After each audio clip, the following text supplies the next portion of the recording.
Hello বন্ধুরা, সবাই কেমন আছো? আজকে আরেকটি রেসিপি নিয়ে আসছি, মটরশুঁটির শাক। এক্সপ্রেস তোমরা সবাই রুপি। খেয়ে থাকো। আজকে দেখো অন্যভাবে সহজ রেসিপি। চলো শুরু করা যাক। মটরশুঁটি শাক সবাই খেয়ে থাকো, এই সিজনে এটা একবারই পাওয়া যায়। অতএব তোমরা সবাই যে যেভাবে খেয়ে থাকো না কেন, একদমই সহজ উপায়ে একটা আমি রেসিপি করে দেখাচ্ছি। একটু স্কিপ না করে সম্পূর্ণটা দেখে নিবে। আমি শাকটা একবারে ধুয়ে পরিষ্কার করে কেটে কুচিয়ে এই কড়াইতে তেলের উপরে দিয়ে শুধু একটু লবণ এবং একটু হলুদ দিয়ে দিলাম, আর দিয়ে দেবো কাঁচা লঙ্কা। কাঁচা লঙ্কাগুলো আমি একদম কেটে ফালি করে রেখে এর ভিতরে দিয়ে একটু ঢেকে রাখলাম।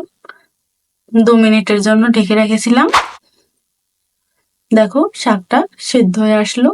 এখন শুধু জাস্ট এভাবে আমি নেড়ে চেড়ে এটাকে রান্না করব। এতে আমি কোনো কিছুই ব্যবহার করিনি, কিন্তু খেতে না দুর্দান্ত হবে। এটা আমি এক্সপ্রেস রুপি। ভেজে নিচ্ছি, এরকম ভাবে ভেজে নিব।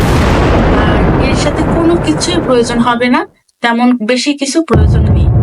দেখো এভাবে শুধু নেড়ে চেড়ে এবং এভাবে থেতিয়ে থেতিয়ে ভেজে নিতে হবে।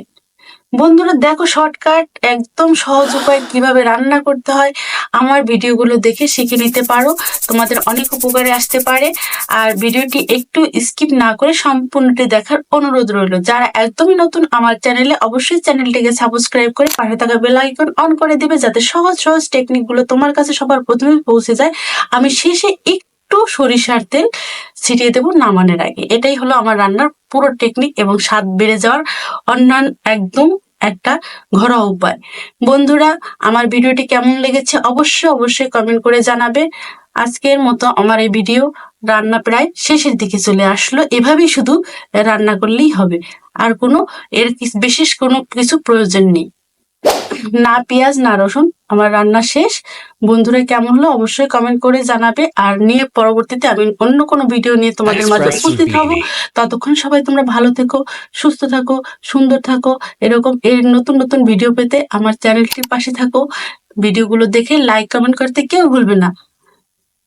সবাই ভালো থাকো, সুস্থ সুন্দর থাকো।